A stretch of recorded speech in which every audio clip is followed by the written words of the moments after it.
Hi, my name is Alice Shakina, and I am an au pair care director, and I'm also a professional mediator. So, for those of you area directors who conduct a lot of mediations, I wanted to give you guys some tips and tools on best practices when you're mediating.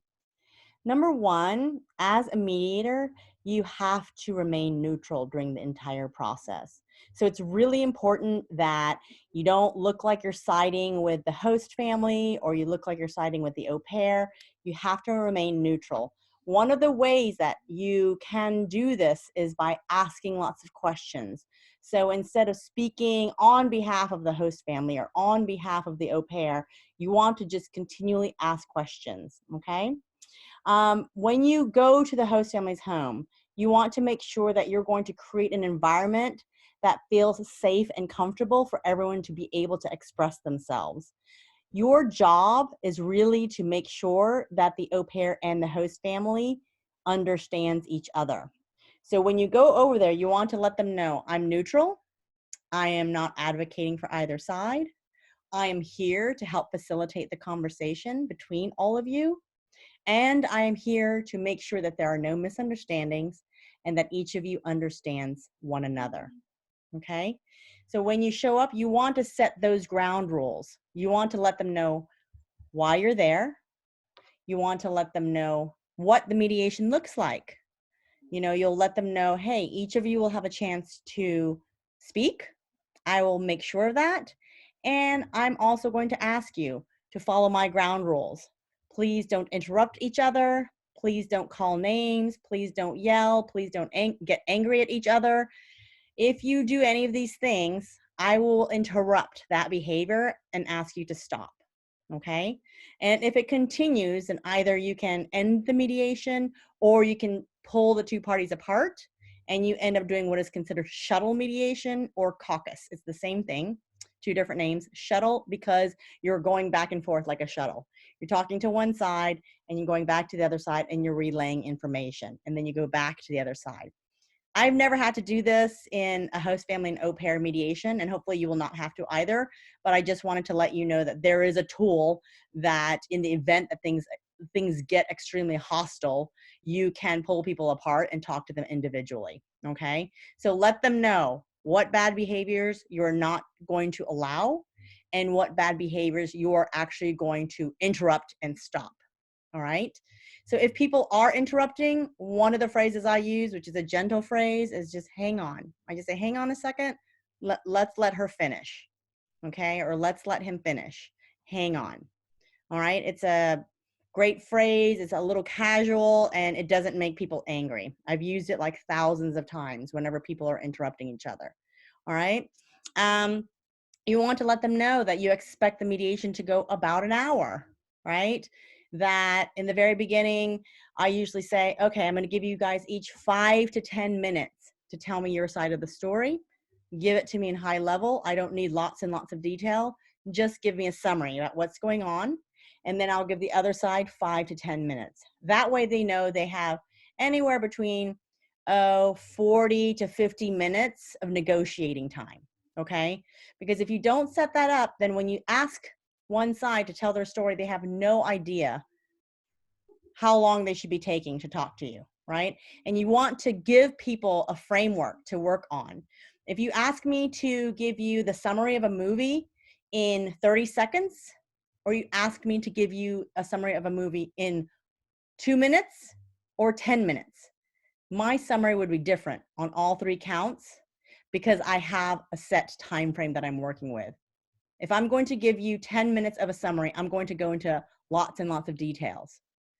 If you say, give me the summary in a minute, I'm really going to just pull out the most important pieces of information, okay? So it's the same thing. If an au pair thinks that they've got 5 minutes or 30, they will tell you two completely different stories. One is going to be loaded with lots and lots of examples and oversharing, whereas if you say, I need to know what happened in 5 minutes, they're going to condense everything. So it's super important to set up ground rules and time constraint and expectations, okay? Now, your job is to act as an investigator. I want you to ask as many questions as possible. Ask questions like, why do you feel this way? What is important to you? What is your ideal? How are some ways that you could resolve this? And you help them brainstorm ideas. They may come up with ideas. You may come up with ideas that they haven't thought of. Okay. What would work for you? If this doesn't work for you, what would work for you? Or is there any way that we can make this work for you?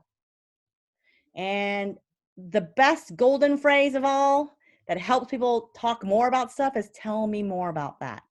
Okay, so if you get a little tip of an iceberg and you want to find out more, just let them know. Tell me more about that. Okay, and that'll open up a floodgates for them to give you more information. You're trying to find out what the need is, the need below. Okay. You want to listen for misunderstandings. Frequently, I catch misunderstandings in midair. So what you're doing is you're looking at people's body language. And if someone is speaking and they're saying something totally neutral and normal, and the other side is starting to fidget, look uncomfortable, look like they're getting angry, I literally stop it and I say, hang on one second. Let me make sure I'm understanding what you're saying. This is what I'm hearing. And then I rephrase. I can either repeat verbatim what I heard, or I can rephrase it in a way that is slightly different, but it's, from my perspective. And then I ask, is that correct? Okay. Then the person gets a chance to tell me, yes, that's what I was trying to say. And almost all the time, the other side calms down visibly. Okay. It's like a magic pill. Try it. Yeah, because typically they're getting upset because they're not understanding.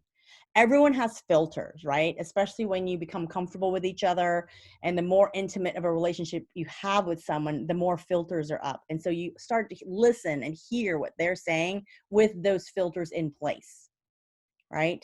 And so when you have a neutral person come in, like yourself, the area director comes in, the mediator comes in, then suddenly those filters are not there because you are a person where they have not built up filters. So when you repeat what someone else said, party B might hear it totally different coming from you than coming from the host family or coming from the au pair.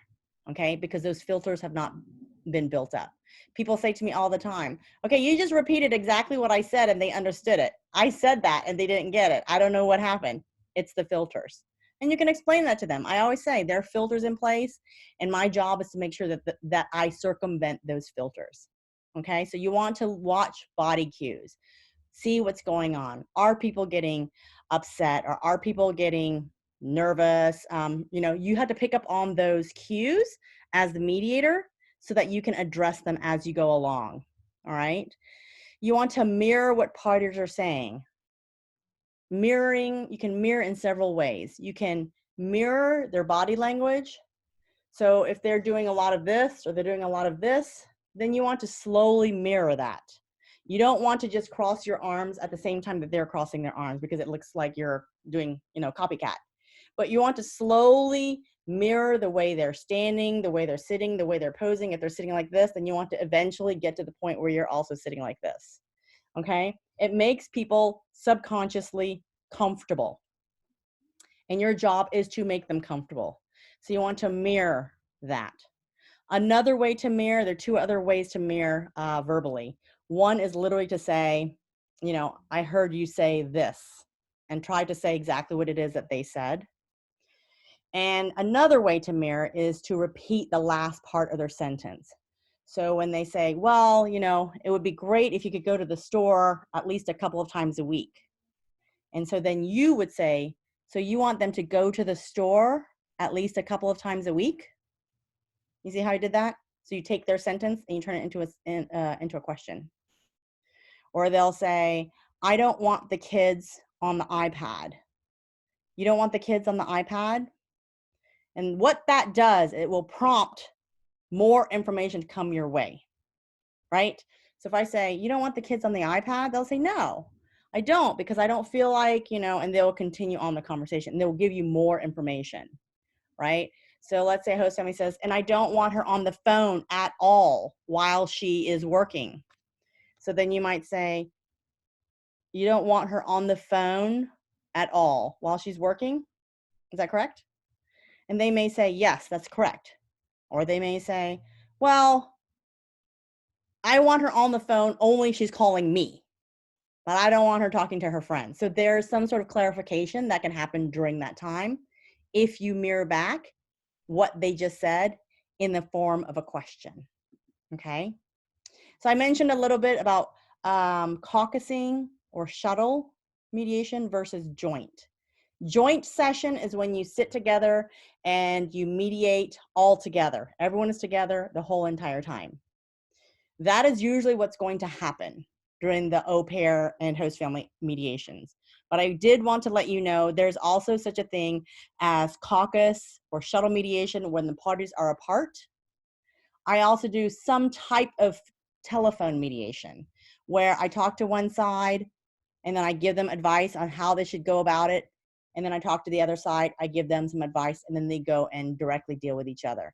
So that's a little bit different, but it's still like the sense of a caucus, right? Where you're separately talking to the parties. The only difference is that they continue to negotiate directly on their own without me there. Okay, I'm sure several of you do the same thing. There are 3 types of mediations, and I just want you guys to be aware of these. One is evaluative, and that's when you're like maybe just debating or negotiating pay to say, well, if I do this, I'd like to get this much money. Or in landlord-tenant cases, we say, well, if you leave in 2 months, you don't have to pay for rent. But if you leave in 1 month, I want, this, that, and the other, right? So there's some sort of like exchange of money or time or some other sort of item that people want, but that's evaluative.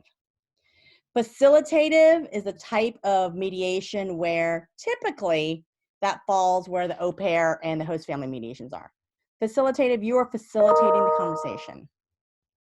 Okay, so that's a lot of what you're doing. You're trying to help them communicate, trying to help them have a conversation, and so you're facilitating it. Transformative is a type of mediation where people just don't have any more relationship with each other. It could be estranged siblings, parents, and they're trying to transform their relationship.